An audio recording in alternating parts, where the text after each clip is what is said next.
Hello everyone and welcome back to the history of Godzilla. This is part 4, well technically part 3, but this is Godzilla 1984 or the Return of Godzilla. Or again, Godzilla 85. There's quite a few titles for this film. So let's get into it, shall we? Alright. Do you want me to start off? Please do. Alright. Because there's a lot to go over. There is. And you know what? I was going to mention this earlier, and I'm going to mention it now. Obviously, we know there's probably about a dozen videos out there on YouTube and whatnot that people have actually covered this left, right, and center. So hopefully maybe we'll hit on a few things that they didn't. And well, that's the thing. I mean, it's always a crapshoot on what info you can find. Oh, sure. And, I mean, different people know different things, and not everyone's going to know everything about something. Absolutely, yeah. So, what was originally just titled as, in Japan, as just Godzilla, or Gojira, was a production that, well, it was a few years in the making, as you know. Quite a few years, yeah. Toho's decline in their 70s movies kind of inspired them to stop making them. Yep, and as much as they wanted to, they just didn't. They didn't. The money wasn't there, the audiences weren't there anymore. They had about 5 different ideas they were kicking around. They had talked about rebooting this series several times. The U.S. was looking into making their production. Yep. Which was, of course, Steve Miner, who did the Friday the 13th series, and absolutely, that's a video on its own. But. Yes, that's a whole separate one. They were going to produce that. They were going to do something, I think, that was just simply called The Rebirth of Godzilla, 1977. I'm not sure actually what that was entitled to be, but they had there was Godzilla versus the Devil, Godzilla versus Ghost. Later Godzilla. Became, I believe, Destroya. Eventually. Oh, I think so. Yeah. They were going to have, of course, Godzilla versus Ghost Godzilla, where he'd fight the ghost of the original Godzilla. 1954. And so they had, and there was going to be a return of Gigan. They wanted to bring Gigan back because I guess the suit was still usable and everybody really liked the monster. And but all of these, there was a lot of meetings that just I think never went anywhere, and in the end, it just kind of sat dormant for a few years. Almost 10. Mm. And I think part of the inspiration for it was Steve Miner's script for the Godzilla. That was a 3D one. Right? That was the 3D one. Yeah. Yeah. So. And that one almost went into production, but no really studio wanted to fund it. Mm-hmm. They built a suit, they did a whole bunch of tests and storyboards and everything, and the whole movie was actually storyboarded. Oh yeah, and it's out there. You can find it easily enough, and it actually looks like a lot of fun. It would have been good. It wouldn't have, there was a lot of upset about the ending. I don't know if most people know about that, but and it was actually part of that was inspired for Godzilla 84, and you can see parts of the story actually work their way in. When they finally decided to go ahead and make the 84 Godzilla movie, it was their intent to actually release it alongside the Americanized 3D movie, and they were going to run side by side. They finally decided. But that version never got made, and Godzilla 84 came to be. Came about, right. It was a script by, what was his name, Shuichi Nagahara, and was directed by Koji Hashimoto. Yep. It went into production sometime, I believe, in 83. 83. Now, it was based on a script that was released in 1980 that featured another monster called Bagon, basically, this was going to be another giant monster versus giant monster fight, but it was going to take place around a 3 Mile Island style incident, because 3 Mile Island had happened at the time. Yes, that's right. It was big in the news. So I think, and Bagan was supposed to be a shape-shifting monster. Yes. There's still a lot of... You know, the funny thing I believe later became Orga. Quite possibly, yeah. A little bit, because Bagan, if you actually look at Toho's list of monsters, he is still actually included on their official list of monsters, and there is a design for them. And they were going to try to bring him back for a Mothra movie. In fact, I think the Rebirth of Mothra was actually supposed to be Bagan instead of Dasugidra. But unfortunately, that poor Bagan never made it into a film. So, but he is still on Toho's official list of monsters. What do I got here? Sorry about. I'm going to be looking right here. I apologize. It's okay. My notes are on the computer screen over here. And my notes are on my lap. So. But quite honestly, there is so much to go over, and we've got quite a bit of time. Oh, don't worry about it. Okay. It's fine. Yeah. Actually, do you know what pushed it into production? I don't know if you heard about this. There was an official the 10,000 fan group. Yes, that were called the Godzilla Resurrection Committee. Squad. Yeah. Yeah, and they were the ones who actually. I don't know why anyone would want to resurrect him. He's going to crush you. Yeah.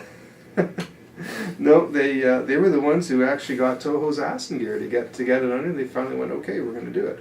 Yep. They wanted to get. See, this is what I'm talking about. I get these little brain farts. Yep. Sorry, I'm old. But they wanted to get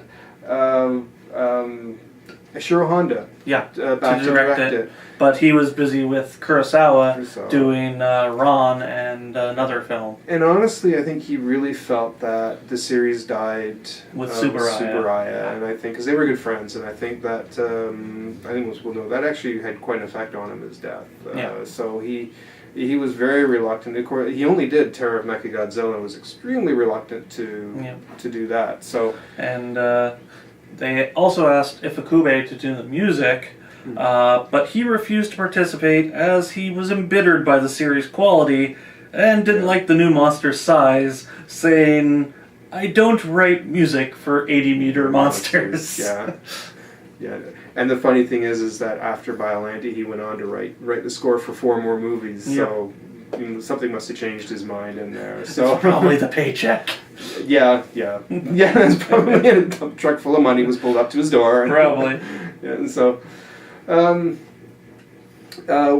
This was when they went into production, the pre-production. It was built on one of the largest sound stages ever built. Apparently, it was even larger than the famous Pinewood Studios. And actually, if you watch the movie, you can see, considering all the sets that they had to build for this. And there are some amazing-looking sets in this. Biggest city sets ever built. I mean, the whole downtown core, the skyscrapers were almost full height, most of them. Yep. The water tank was enormous. And there's lots of areas that he goes through. So there was huge sets that they built for this that he had to walk through and trash. I mean, we can go on about the suit and 3 different actors. Almost had the job, but almost no one could get into it. Yeah. It was Satsuma that ended up, because they were designing it a slightly different way by actually drawing it. They drew it out full scale and then went by side drawing. So, but Satsuma was the closest, and they knew that he could handle. The suit was one of the heaviest ever in production. I think it was about 240 pounds. 240 or 50 pounds. Yeah. And he could only work like 10 minutes or less in the suit. Yeah. And he literally lost dozens of pounds doing it. But he went on to do the full Heisei series. He was the only one, and he had already done Gigan, and he was already in Hedera, so he was the only one that could actually tough it out and do it. So without too much complaint. So and alongside of that, of course, they built the Cybot. The giant 16-foot Cybot. Yep, which cost them a reported $475,000. Which I think was like 1/5 of the budget or something. The budget was about 6.5 mil. Was it? Oh, okay. Yep. Oh, maybe less than that. But yeah. All right. So the film also made about 11 million gross. It did. Yeah. So. Yeah. Also, too, it was the first time they were really. I mean, they have used running crowd scenes before, but they had. Scenes where, if you remember in the movie, where the crowd gathers where Godzilla at the base collapses, of where Godzilla falls. Not in the '85 movie, but I'll get to that after. Yeah. But yeah, I mean that was the first time they were bringing that many massive people together to do a shoot and to do it at night, and so it was quite an undertaking. Apparently there was a lot of I don't know too much about it. I remember hearing there was like a lot of issues behind all that. The Cybot too. The funny thing was, the Cybot was inspired by the '76 Kong that was like 40 feet tall. 40 feet, right. The side would actually work better, although you can see it works a little stiff, but it would at least work. But it was mainly used for upper body shots and close-up shots of the head. They actually built it right down to the feet, but you never see the feet. Yeah, there's a few photos online if you want to see it, and it's a really interesting thing. There's a famous scene with the main actor in it, Ken Tanaka, and he's standing in front of it, reaching up, holding the hand, actually. So it gives a good idea of the scale. You can find that anywhere, actually, on Google, if you Google it. So, but,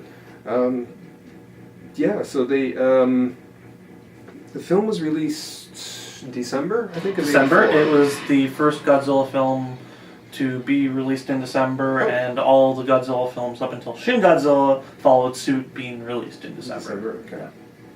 And I think it grossed about, I think you said about 11 million. 11 million, yeah. And for Toho, I mean, it still made back what they spent on it. For Toho, I guess it wasn't enough. The first, it was released internationally. The dubbing was done in Hong Kong using British actors, and that was, which is what we get on the DVD release that finally came out last year. And that would be, and that's the titled, I guess, the Return of Godzilla, or they call it Godzilla for some reason in dubbing. But and that's the one that we got on the DVD. Yeah. And that was it was shortly right after that they went right into production of the.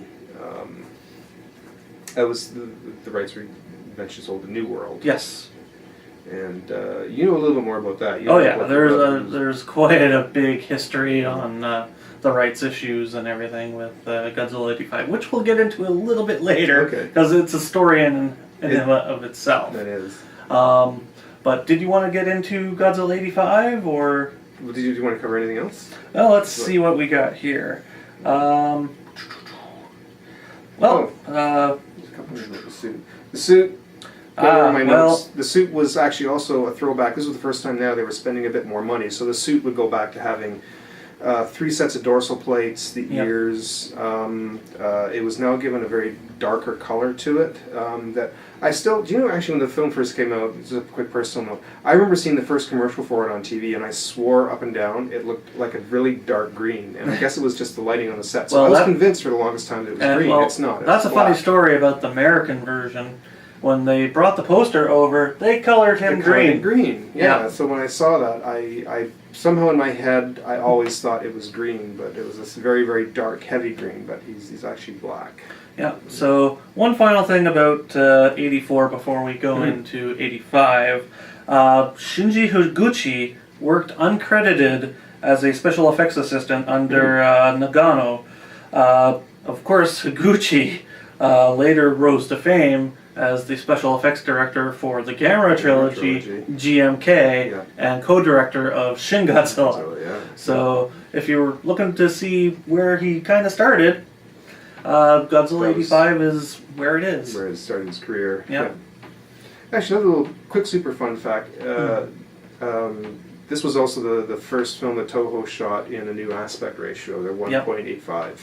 And so it was the new wider. And every film consequently after that was shot in that format. Yeah. One of the other funny things that is weird, but is something I never saw until I watched the DVD/Blu-ray, is when the Godzilla first comes into the city, on one of the buildings, there's a Ghostbusters poster. Yes. I just found out about that recently, yeah. And the thing is, Toho distributed Ghostbusters in Japan. Right.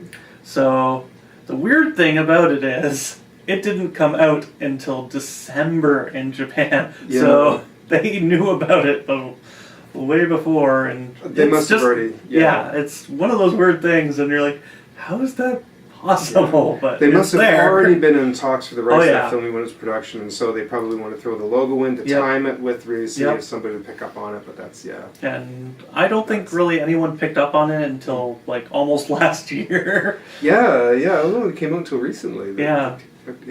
But it's there. It's there, and it's a weird thing. Yeah. I did because I remember after hearing about it, I did go and have a look for it. And you can see it. You've got to really squint and zoom. Yep. But it's much more clear on the Blu-ray version, but it's there. Yeah. It's there. All right. So That is Godzilla 84. We're going to take a short break, and we'll be right back with Godzilla 1985.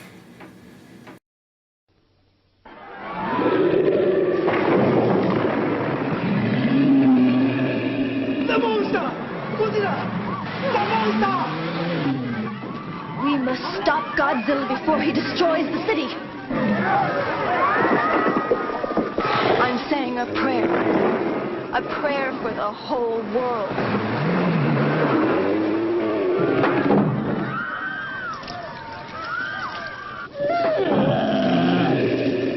What could he want?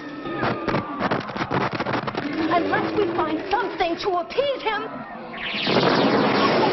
we're doomed!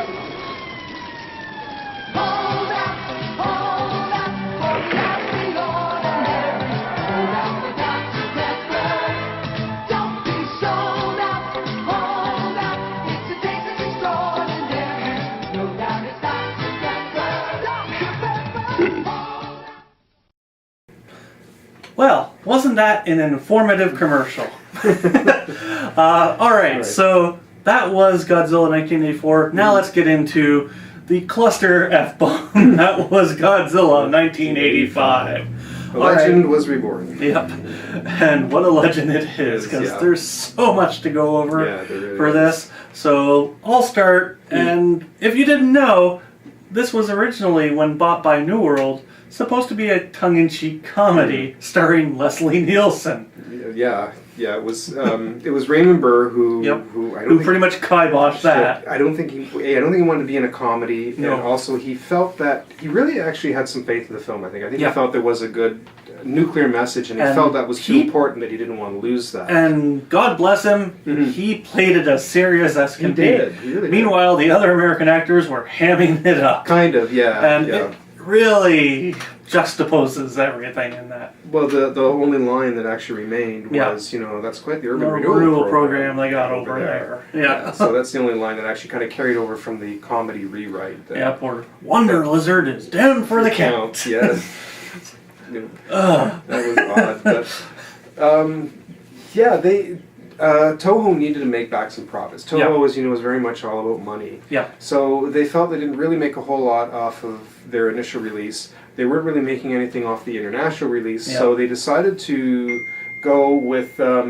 Sorry, that's my computer. They decided to go with an Americanized release, much in the way that. The original Godzilla was released as King of the Monsters. Yeah. So they wanted to kind of re-release it in that aspect and hopefully try and make some money back off it, knowing that there was going to be some re-editing. Mind you, the reshoots and everything were done over 3 days, and Raymond Burr was paid $50,000 for his 1 day of shooting. Yeah. The full total that New World spent on reshoots and everything was over $3 million. Yeah, it was $3 million to reproduce that. Yeah, and that's new music, everything, and it's just people are annoying. But I'm going to mute this. Sorry, folks. 1 second. Mute. Damn you. There we go. Wow, we made it. All right. Okay. But when the film released theatrically in August, it bombed. Kind of did, but I mean, all things considered, it didn't get very much of a release. It got some advertising. Yeah. It did get. I mean, it made about $4 million, and considering that it only had, it actually made $4,116,395 total. Yeah. Which was about $2,000 per screen, give or take. Understand that it was only playing. Some theaters were only playing it once or twice a week. Yep. It was get one showing during the day, which was a nighttime showing, and it was considering the limited advertising. We're talking about a dubbed foreign movie from Japan that most people so far were taking as not terribly seriously. Yeah. All things considered, it did all right. I don't know what they were expecting. Well, it did fantastically well on VHS. It did. And whatnot. Oh, definitely, yeah. Once it came to home video, it did. And TV showings went for years. Yeah. I remember if anyone out there watching this was within the area of Cleveland, Channel 43 had a big deal they put on for when they had the for their big. They had it like on an 8 o'clock at night Yep. showing, big commercials for it. They played that famous intro, the greatest star of all has returned. Yep. And so and Well, that's I the remember, thing. The film was not out very long on VHS before it hit TV. No, it was right away. Yeah. It was less than a year. Yeah. Superhost, I remember the big thing where they were giving out prizes and yes, it was a big deal when it went. I remember at least Channel 43 made a big deal when they released that. Yeah. Now, mind you, when it was released, Roger Ebert gave the American version a 1-star review. Yeah, he did, and I've seen his review, and I have some qualms about that. I think that he Yeah. just didn't like it and picked on it a lot more than I think it deserved. So did Leonard Maltin on Entertainment Tonight. Yep. I did want to bring up again, because this is our second shoot, was Raymond Bergen, to get back to that. He was reprising his role, of course, as Steve Martin. Steve Martin from the original film, so he was playing the same character, and they had to refer to him as Mr. Martin, of course, because they didn't want people would get all confused about with the comedian Steve Martin. There might have been some legalities with the name and everything as well. So, so where were we here? We're rolling along here. We got slightly interrupted. They completed the scenes in a day. Yep. You want to get right into the kiboshed editing they had to do? Oh boy, the kiboshed editing. Yeah. They butchered this film. Yeah. Almost 20 minutes of film was excised from the American version, and of course, new scenes were added in. The biggest one that has led to the most controversy is, of course, the scene with the Russian. Russian sub. Now, in the original Japanese version, the Russian tries to stop the nuclear bomb from being launched. Well, as in the American version, he tries to launch it. And they added in the scene of his hand reaching up to push the button. That was actually a new scene they added. That's not in the Japanese version. Nope. And even the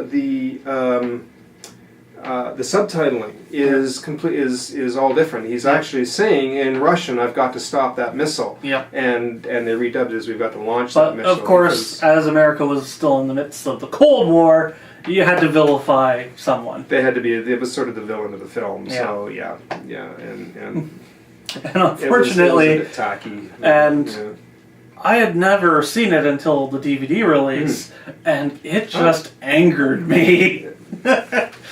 I had no idea because I saw it as Godzilla in 1985. I had no idea when I was Well, just a that's teenager. how and I've seen it forever, and I'm like, I holy heard it crap, he later. was trying to be a hero. Oh, yeah.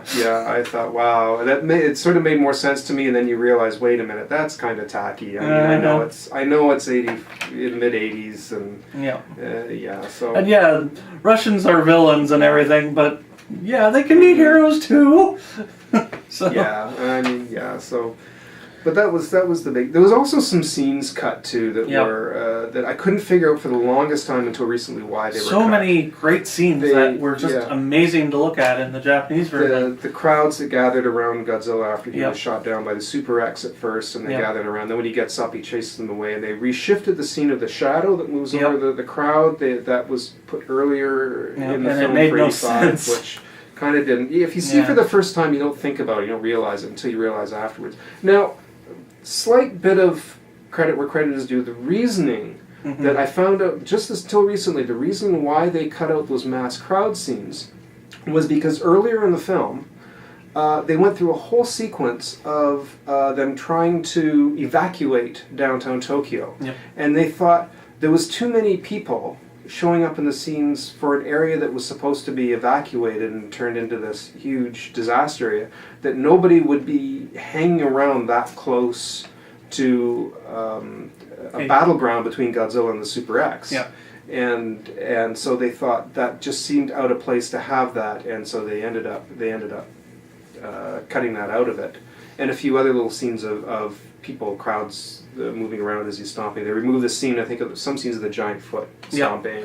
And they removed one of the most beautiful scenes in the entire film. Which one? The scene where Godzilla is walking past the plane glass window building, Oh, and you just see yeah. the reflection. And you see his reflection, yeah. Yeah, For some and reason, I don't know just why that beautiful was. scene. It's a nice shot, yeah, and I don't know why that was. Who knows what was going through their heads at the time? Yeah. But they were re-editing and redubbing, and they were Yeah. slicing it down for time. And one of the things I think that was thankfully removed, super quick, I'll mention, was the when they're having the discussion about using nuclear missiles in Japan. Yeah. Some of the dialogue, when you see the international release, it's kind of cringeworthy. So that's why they trimmed it down. And I will say that actually it's one of the few scenes in Godzilla '85, because it's trimmed down, the way they re-edited it made it a little more tense in that scene. And I'm going to give them a slight bit of credit for re-editing the Super X battle when they first try to fire it in his mouth. The way they actually just simply tightened it together for Godzilla '85, I thought worked a little bit better in that film than it. Yeah, You know, I'll agree there. That's about the only couple of scenes I'm going to kind of give them credit for in that. All right. As for other changes, there was music added in by Christopher Young, who did the soundtrack for DEFCON 4, and that was used in several scenes. It's one of the major issues that are keeping Godzilla '85 from actually seeing DVD and Blu-ray release. That's why it wasn't on there. Apparently, Christopher Young is a greedy little bugger and wants Yep. extra money for his music. He that wants was a lot of money, used from another film. So I don't know, man. Maybe there's more behind that I don't know about. But, well, there's a whole licensing thing, Yeah. and I'll go into that right now because it's just fascinating. You know more about that than I do. All right, so basically, after New World was acquired by 20th Century Fox, the rights for Godzilla '85 went to Classic Media, Anchor Bay, and Sony. Okay. Unfortunately, the rights issues popped up before any one of those could release Godzilla via '85 on DVD. And it took another 10 or so years before Kraken Media got the rights for releasing the original in 1984. Took a long time. Yeah. Long time. We've been waiting for years for this to go to DVD. And again, the rights for the American version with Raymond Burr are still in limbo. Yeah. There are literally 3 companies that own the rights, plus Christopher Young, who has the rights for his incidental music, which, by the way, could be edited out. Yeah, it could. Yeah. But I will give it credit that if you listen to the soundtrack, it meshes nicely with. Agreed. It does mesh very well. I'm drawing a blank on what's his name who did the music for Godzilla '84. This is a great soundtrack. Considering they couldn't get a Fukubi they wanted, what they did wind up with is a fantastic. I still love hearing some of the music, and that scene at the end of the film is just beautiful music. But honestly, one of the main reasons is Christopher Young. He's one of the big reasons why you'll never see Godzilla '85 on DVD or Blu-ray. Maybe he'll run into an unfortunate accident. Yes, maybe some delicious soda or something will fall on top of him. But in all, I mean, as a film, Godzilla '85 is a bit of a mess. But it's still a lot of fun. It is. And as I said, when I first saw it, I mean, it's still fairly tight as a movie because when I first saw it, I didn't know it was re-edited. I'm a teenager when this came out, but I had no idea that it was edited down from a longer version of the film and that there was so much that had been cut out from it. So I would have never known. It wasn't until afterwards that, I mean, some of the films, you could, like Terror of Mechagodzilla, when you saw that the edited version of that, you knew there was scenes cut from that and that was edited all to crap. Yeah. This, they at least tried to make it a little bit cleaner, so I'll give them a bit of credit for that, but when you realize afterwards what was cut out and what was changed, it kind of makes you scratch your head and go, what the hell were they thinking? So... But let's go into one final thing that almost everyone that knows Godzilla '85 associates with it. Bambi versus Godzilla. Because by Marv Newland. Part of the when you got the VHS, it was on the VHS. It was also in front of the movie in theaters. Oh, was it? Okay, no, I didn't know that. Yeah. It's in the theater. Okay, that makes sense then. So, I remember that got Marv Newland kind of on the map for a little while. And I mean, he did that in the '70s. Yes, so. Yeah, I remember that. But it's a very, very silly little short cartoon. cartoon, which you can, if you haven't seen it, It's available online for on free. You can YouTube. find it easily enough. easily on YouTube all Yeah, over the place. and Yeah. I'm pretty sure Marv is not going to It mind. was, I mean, part of that $3 million they must have put into it. I mean, there was a lot of marketing done for the film. Yeah. There was commercials put out for it. Yeah. There was the ads. There was lots of ads put out for it. Yeah. Godzilla 1985, starring Raymond Burr. Yep. And there was that big commercial. Maybe we'll try and put it on at the end with that would build up to the that would build up to the movie, and about how the greatest star of all has returned, and so it was. And then of course there was other commercials featuring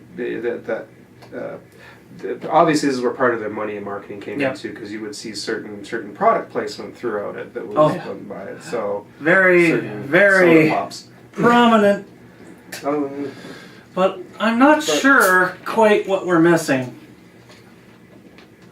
I can't remember what it was. Cheers. I have no clue. Cheers. Ooh, that's sweet. Peppery. Just a bit. All right, so that was Godzilla 1985 In a nutshell. In a nutshell. Yeah, I'm sure there's lots of things that we probably missed. And there probably were, but honestly, if you're a fan of the Godzilla franchise and you liked the original, you're going to enjoy this. It's basically a direct sequel, though, even though they kind of messed that up in both versions where they mention it but don't mention it at the same time. I did kind of skip over that really quickly. Yeah. I was going to mention it and I completely forgot. Was that yes, this is the Godzilla 84 is a sequel to the original movie. It excludes the existence. It is the first official, I guess what you call a reboot. Yeah. It excluded the previous films that they felt were losing money and getting too campy, and they wanted to bring him back to being this dark, destructive creature of destruction. And consequently then, this is where the Heisei series took over from here, which we'll continue in the next video. And we will be back in 2 weeks with the Heisei series, starting with Godzilla vs. Biollante. Written by a dentist. Yes. We'll see you then. See you then. In 1956, he first appeared on motion picture screens across the country. His impact on audiences was instantaneous and unprecedented. His acting technique was revolutionary. His presence overwhelming. He possessed more raw talent than any performer of his generation. He soon became an international legend, a giant who took the world by storm. Then, suddenly, at the height of his fame, he retired from motion pictures. Now, he is back, and he's more magnificent, more glamorous, more devastating than ever. Prepare yourself. The greatest star of all has returned.